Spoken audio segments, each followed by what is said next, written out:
Right now we're joined by Anthony Payton, head coach of the Massachusetts Pirates, as we wrap up the 2019 campaign. First time as a head coach. Mm-hmm. When you look back on it, was it what you thought it would be? Yes and no. Had a great time doing it though, and I mean it was. Of course, I didn't realize what it was going to be. Of course, I've been around football all these years, but I've never been in the driver's seat, and so it was awesome to be in the position. So, I appreciate everything, went from Jawad and Hassan trusting me to be, the leader of this team, and it was a good time. I was talking to Jawad today, and I said, win or lose, good, bad, or indifferent, you're always there in the post game. Always saying what you had to say, speaking your mind.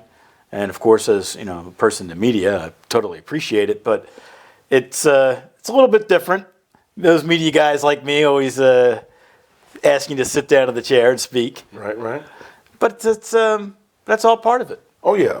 and I appreciate that. I feel like, you've done a great job this year, and with all the coverage and everything. I thought it brought a great light on the Massachusetts Pirates and the way you've done it, so tasteful and so professional. And I don't know if a lot of people know you was doing this thing back when I was playing, man. So I indulge in a little bit and play it, for the players. Like, who is that? That's Mick, man. And as you look all young and all your hair, it's awesome, man. So it's a good thing. You've been doing it for a long time in this shows. Yes, I am old now, but.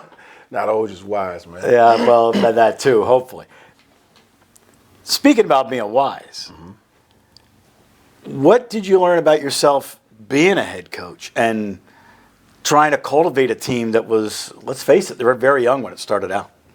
I don't want to say I learned anything about myself, but, basically what it was for me was just confirmation, about how the small things can come back and bite you, just putting standards and philosophies and methods into play, finally, having a chance to be in the driver's seat to where I can,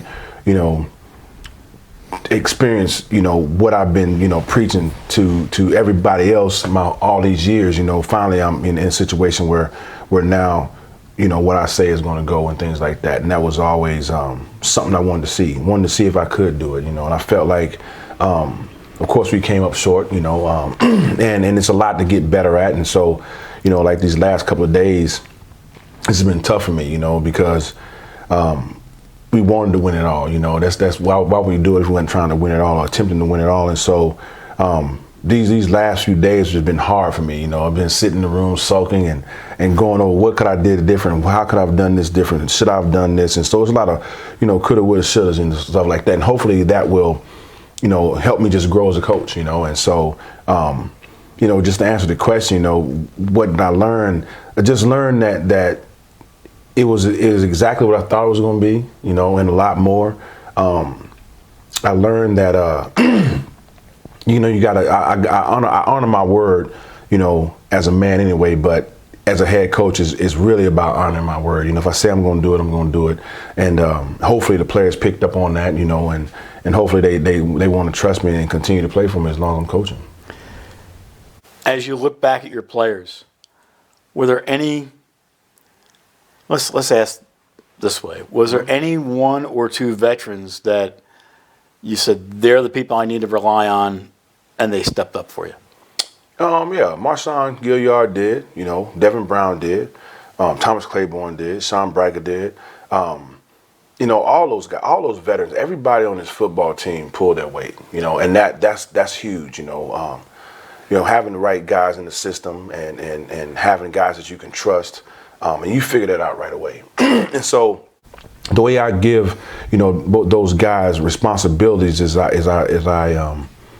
I pick up on the mannerisms and the response from them in practice to see how much they can handle. And then I attempt not to put too much on them, and so everybody played the role they were supposed to play, Sean led us, Claiborne was the anchor for us. We missed them the first two games. Marty was huge this year, Devin Brown did his thing. JD did his thing. And I think all those guys played well together. We played well as a team. And like I said, everybody pulled their weight and everybody did exactly what I thought they could do, you know, and that's what it is as a coach is what I, you know, I believe I separate myself from the rest of a lot of other people. Is it only takes me a few hours to figure out what my players can do and what they can't do. And they may not agree with what I come up with, but that's what makes me comfortable in coaching them. I know what Marty can do. I know what Devin can do. You know, I know what T.O. and Dex can do. And so I attempt to put them in those the best situations they can be in order to succeed. Speaking of T.O., he was one of the rookies on the team. Any one or two rookies that you could say, wow, that I saw marked improvement? That's hard to say because they all got better, you know, and so as a coach, you know, I never put a limitation on what these guys can do because they're so phenomenal. But I'm gonna tell you, one guy that really, really impressed me was, and I'm hard on highlight films, you know, and when I watched Alejandro in his highlight films, I didn't think he was going to be the quarterback that was going to come here and do what he did, and so. And it was probably just a misconception of the highlight film. You know, he played against Alabama, didn't throw any interceptions, and I was like, oh, I got to watch this kid. You know, and so when I got here with him, when he got here, I'm watching him throw the ball, and this kid just has so much arm talent. He was a lot better than I thought he was going to be, and now he's like one of those guys. I'm saying, I don't care where you are. I want you with me from now on. You know, we're getting married right now. You know what I'm saying? So no matter what happens, I want you to be my quarterback for the rest of your career, unless you're in the NFL or CFL. So that's a guy that stepped up for me, or surprised me, if I could say. But as far as everybody else, you know, I feel like from watching their film, watching them do what they did at school, they did exactly what we thought they was going to do, you know. And so I wasn't surprised by anything. And in this game, nothing surprised me anymore. Sometimes you're going to, you know, watch game film from one player and think he's going to come in and do this, and then he comes in and do less than what you thought he was going to do. Then you watch game film on somebody and you get him here and then they blow your mind. So my thing is, don't make judgments until you confirm it, you know. And so that's a word you'll hear me say all the time. I'm not going to say anything until I can confirm it, you know. And so it's all about confirmation for me. And going back to the question, the rookies did exactly what they was brought in here to do, and that's play football. You know, we had a lot of rookies on defense, and I mean, those guys played so phenomenal. Last question for Anthony Payton. It was the first year as a head coach. It's behind you now. Did you enjoy it? Oh, I loved it, man. I just met with one of my friends from college, Brad, and we was sitting over there chopping it up at Mezcal, one of our sponsors. And it's like, we do all this work, you know, but it's not work. You know, it's just it's par for the course. And so, you know, anything that's dealing with football, I'm always going to love it. And that's what I feel like, you know, keeps me going, because it's not work to me. It's just the need and want to get better, because you can confirm it. Everything you put in, you can see the result, and that's what I think turns me on about football. And so, you know, there's no way I couldn't say I didn't enjoy. I loved every minute of it, the goods and the bads, and I take it all with the same intensity. And so, you know, good, bad, and indifferent, I loved it all. I wouldn't change it for the world. Well, it was my pleasure working with you all season long. Anthony Payton, head coach of the Massachusetts Pirates. Maybe we'll get a chance to do it all over again next season. Yeah, I would love to. Go Pirates. There you go, Anthony Payton.